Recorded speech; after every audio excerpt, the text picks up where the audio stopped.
Hello, everyone, and welcome to Tabor Talk. I'm your host, Michael Tabor. So I've done a couple of videos already on that rally last week that Trump did in Hershey, Pennsylvania, for a couple of reasons. I have a good friend who lives in Lancaster, not too far from Hershey, and number two, it was especially nasty, disturbing, and just insane, total insanity. So what I'm going to do right now is I'm going to play a clip from the Young Turks. Watch this and I'll comment afterwards. It's about 10 minutes long, but it's very good. So in a nutshell, if Trump is removed from office, there are some Trumpsters who are going to get violent, right?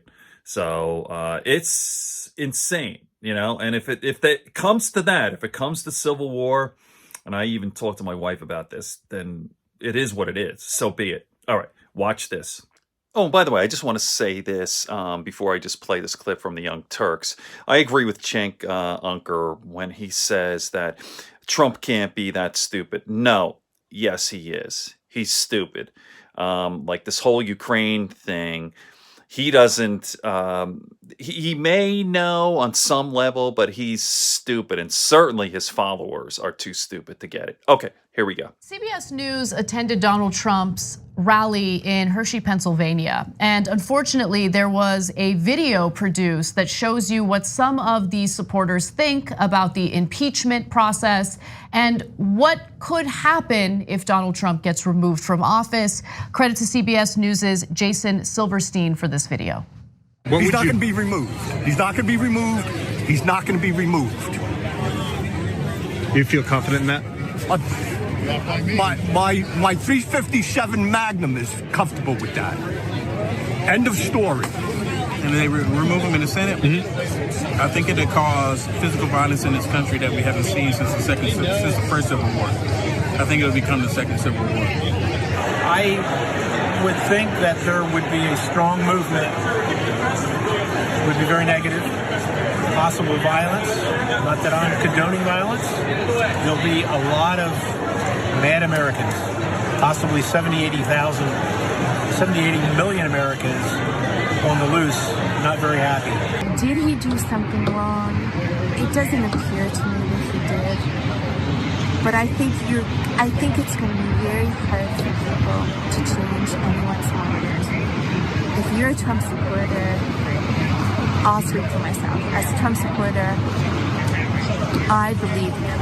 And I don't believe that he's dumb enough to say something in front of all those people that would actually get him in trouble. I don't think he's going to get everything. I really don't agree with it.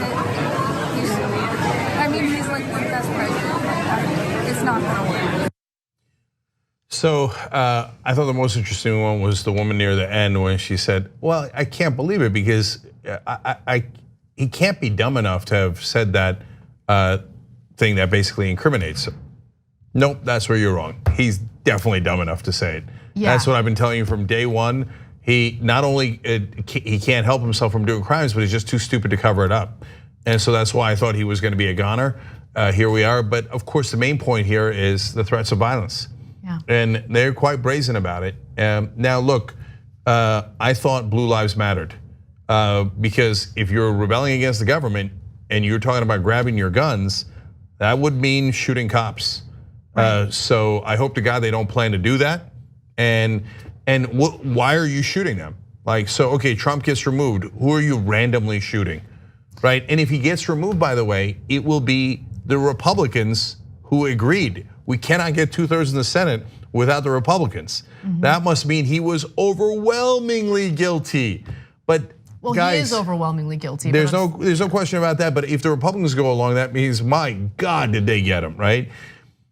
And he got himself, of course. He's the one that does all this stuff. But what perhaps even more important than the threats of violence, and that's gigantic, is the cult.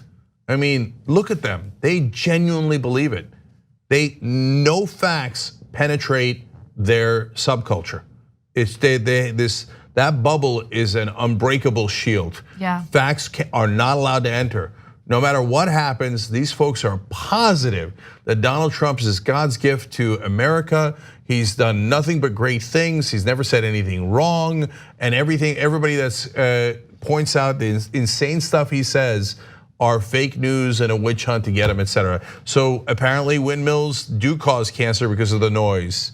If you do exercise, it's bad for your health because it uses up the energy of your life. Yeah, finite energy. Yeah, and we can go on and on. And it's amazing that they think that he is just this wonderful, intelligent guy. I can't believe it. So when I first saw that video, I had a very similar reaction to anyone else. I was disturbed by it. But then I tried to talk myself out of being disturbed because, look, we know what it's like to have, let's say, Fox News go to liberal or progressive demonstration, let's say Occupy Wall Street, right? They would go to Occupy Wall Street and they would purposely interview people who maybe didn't know everything they should have known, but they were part of that protest, part of that movement. And they did that in an effort to delegitimize the entire movement. And so I thought to myself, well, are these people really representative of all of Trump's supporters? And I'm specifically referring to the calls for violence, right? And so you want to have a broader picture. You want to have a better idea of generally speaking, what type of impact does Donald Trump have when it comes to violence in America? Because he encourages violence. We've shown you several examples in the past, and we've seen the number of violent, politically motivated attacks in this country go up, right? So let's look at the broader picture. And here's what's going on. So according to a report in Business Insider, a January 2019 report by the Anti-Defamation League Center on Extremism shows that the extremist killings in the United States in 2018 had links to right-wing extremism. All of them. All of them did. So there were at least 50 extremist-related killings in 2018, according to the report, making it the fourth deadliest year on record for domestic extremist-related killings since 1970. All right, so let me give you more. This is from the actual report by the Anti-Defamation League. Every one of the perpetrators had ties to at least one right-wing extremist movement, although one had recently switched to supporting Islamist extremism. White supremacists were responsible for the great majority of the killings, which is typically the case. Remember, there was the mass shooting that happened in El Paso, Texas, and that was motivated by an anti-immigrant agenda. And his disgusting manifesto made references to Donald Trump. And that's something that, words matter, rhetoric matters. We have a bunch of unhinged people in this country who are armed. And so they will carry out acts of violence, and we've seen it surge in this country. There was a different report done by the Center for Strategic and International Studies. They had similar findings. Let me read from that report. The number of terrorist attacks by far-right perpetrators rose over the past decade, more than quadrupling between 2016 and 2017, so when Trump comes into office, right? The recent pipe bombs and the October 27th, 2018 synagogue attack in Pittsburgh are symptomatic of this trend. Also, correspondingly, a November 2018 analysis from the Washington Post on global terrorism data showed far-right violence has been on the rise since President Donald Trump entered the White House. And the FBI had similar findings as well. So Emma Vigeland goes and interviews folks at Trump rallies. This is actually a very similar attempt by CBS. So we've been doing this for quite some time. You can check it out on youtube.com/rebelhq, or just go to tyt.com and click on Rebel HQ, and you'll see the same bubble. They all adamantly believe that Trump is near perfect, and that every charge against him is totally made up and wrong. And so we have become two different countries, and one of those countries is not factually based. It just isn't. You can't call it even. There are actual facts, there's actual science, there's actual words that have been said, crimes that have been committed, and they just won't acknowledge them. So I don't know what to do about a massive subculture that is 20 to 30% of this country, right, that is unbreakable. But the other problem is the one we're talking about here, that there is not the whole 20 to 30%, but a subculture within that subculture that believes in violence. Yes. And fervently so. So what happens when they're triggered?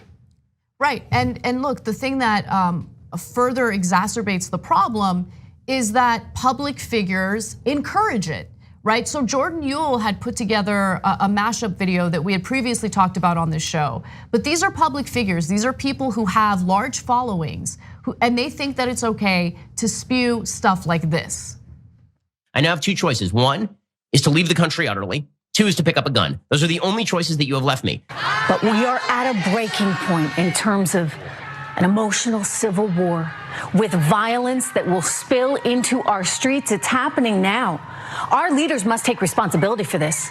Socialism cannot take root if the American people are armed. I think you underestimate the passion and the protectiveness of suburban Christian moms. This will start a war in this country. Beto O'Rourke does not get to raise my child. And if he tries, I will meet him at the door with a gun. It's not a hoax. It's not a witch hunt. It's not a tantrum. This is serious business. This is the stuff of which wars have begun. If you mess with our private institutions that we have worked very hard to protect and to protect the religious liberty of, you will start a war. Civil war kind of stuff is very scary when you think about the way that the division continues to happen in this country because of the mantra of the left and fake news. All right, look, I obviously hope it doesn't happen, but we also can't give into terroristic threats because that's part of the thing about the word terrorism. It's meant to terrorize you. So these Trump supporters are saying, if you do anything against our dear leader, we might murder you. Well, that's not this country. And we cannot give into that, and we cannot negotiate with terrorists. If he broke the law, he must be impeached and removed from office. And we can't be concerned about a bunch of people saying, we'll go around randomly murdering people. That's why we have law enforcement, and the law should come in and make sure that those people do not commit any violence. And if they do, that there should be severe consequences. Thanks for watching the Young Turks, I really appreciate it. Another way to show support is through YouTube memberships. You'll get to interact with us more. There's live chat emojis, badges. You've got emojis of me, Anna, John, JR. So those are super fun. But you also get playback of our exclusive member-only shows and specials right after they air. So all of that, all you gotta do is click that join button right underneath the video. Thank you. All right, so there you have it. So if he's impeached and removed from office, then is there gonna be a civil war? Well, as Cenk said, you hope not, but we will not give in to terrorism, right? That's what it is. Okay, good friends, good books, and a sleepy conscience. Peace, love, and understanding here on Tabor Talk.